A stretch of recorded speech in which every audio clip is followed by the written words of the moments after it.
Today we're looking at habits that destroy relationships. Really? There are habits that destroy relationships? Yep, there sure are.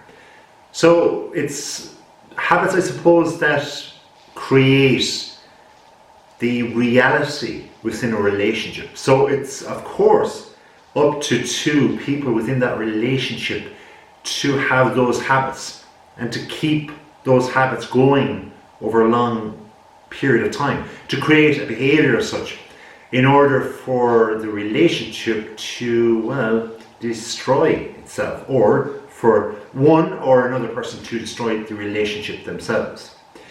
So people often wonder about love fading within relationships and how people perhaps grow apart. In fact, you could say in many ways it's one of life's greatest mysteries.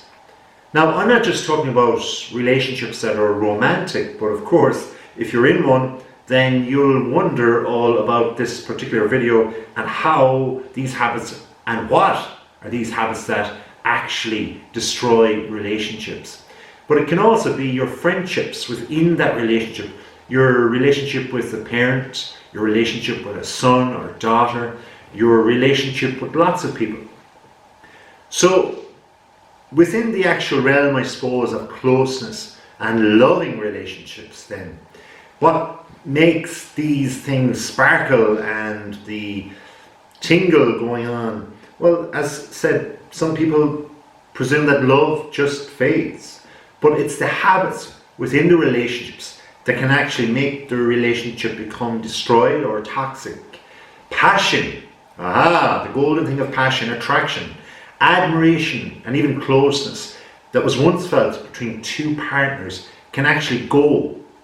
So it's up to us, it's up to each individual within that relationship to continue to look at themselves, to look at their own habits and try to actually change them in order for the relationship to become better rather than for it to deteriorate, because this actually happens. It happens over time.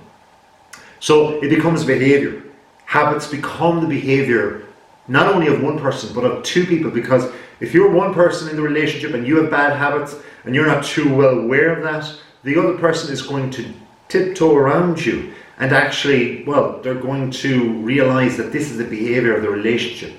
When life, money, work get in the way, not to mention children and all of that, it's just going to be a very small window for you and your significant other to actually have a time, a period, or even that glimmer of hope, of positivity, and that just sparkle that you had initially, to continue on with that and to make that a habit. Now, the good news is that these things can be changed. These habits can be changed. So what we need to look out for are these kind of behaviors within relationships that actually occur. Having angry reactions to feedback instead of being open to it. What's that all about? Well, you see, I suppose the thing is, think of it, the sparkle of love, that first interest, that attraction, that glimmer of hope that there's somebody new, and then you get on with them, you actually get on with them, and you're with them, you spend a period of time, a couple of dates with them and so on, and suddenly you're into something really real. Well, then you wonder, well, this is brilliant. It's me and them. It's the two of us together. We are going somewhere together. Often you hear that phrase, you and I together, we're fighting the world, or us, we'll fight the world, or whatever. Often you hear of people wanting to be on desert island and away from other people. People don't really bother with other people, with groups or crowds, once they're in love, as they say. But it's that kind of angry reaction to feedback instead of being open to it, because the initial love, the initial sparkle, the initial dating that goes into the relationship, this is actually going to be thwarted by angry reactions or feedback to the feedback instead of being open to it, because initially that whole time, that time where people are going out with each other at the start, they want to be open, because that's what attraction is. It's open. It's something that's positive. It's something that's moving forward. It's growing. But the opposite of that is being angry to that reaction. It's a habit we need to look out for. Now, communication is key within a close relationship. And often people, believe it or not, they actually have a fantasy bond, and they tend to become closed off to real dialogue. They have a fantasy of what this relationship has now made its way to being. It's a type of thing that actually happens within a couple. Now, you might think, hey, who has a fantasy here? I don't have a fantasy. I'm very real. I'm within this relationship. I know what's happening. My partner is a problem, for sure, but you might be on a different level than they are on. You might see that relationship in a different guise than they actually see it. So communication is key to this, because as I said, there's a fantasy element going on in someone's mind with regard to where you're going or what's actually happening within that relationship. And that anger, that can actually trigger intimidating overreactions to feedback from our partner. They can be a shutdown and even leave our partner down. Now, this can be done with emotional punishment or just even a breakdown or silent treatment. You often hear of silent treatment between arguing couples or disagreeing couples, and that is not nice to be around if you're the third party person. So this is a habit that needs to change. It needs to be changed, otherwise it's going to destroy the relationship. This pattern is there, so you need to change it. In other words, you need to get over it. You need to communicate and get over that particular anger. Being closed to new experiences instead of open to things. There's that word again, being open. Being open is the growth word at the start of that relationship, that tingle that occurs, that agreement, that mutual agreement that really, you don't really have to have the communication as such. There's something wonderful there between the two people. But if there's a lack, if there's a closed offness, if I could say that word or make up that word, then being closed to new experiences instead of open to new things can actually show the lack of growth between two people within a relationship. It's a negative towards the harmony of both people together on that one ship, the relationship. So being closed to new things. Now, every relationship for sure maintains, it's important for people to have a unique sense of themselves. But when a person gets involved, they need to realize that they're involved too with another person, and that you have to have a communal thing with this person. You have to have an agreed communicative type of scenario that's ongoing, because that essentially is what you're buying into. This is exactly what you've hoped for, and now you have it, so you've got to commit to this as well. So this is what we're looking at with this right here too.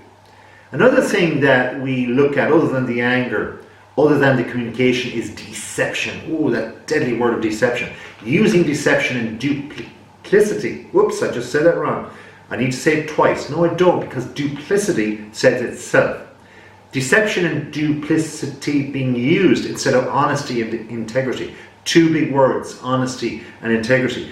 Duplicating, duplicity and deception are delicately negative words that are replacing honesty and integrity. Now, most people know from experience that they can just drive the other person crazy in a relationship with certain words, phrases, actions, and unfortunately these ones like duplicity and deception are just overcommon. They're toxic within relationships. A lot of mixed messages are based on people saying, well, one thing or another, and this could be like, oh, I really love you and stuff like that.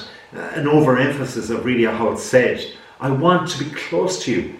Then the next moment they're constantly criticizing the partner when he or she is around, or even when they're not around, or saying things like, I'm not interested in other people. Why do you actually have to say that in the first place? This is the negative that's there. These actions are needed to be avoided. So this is another huge thing that needs to be overcome for the relationship.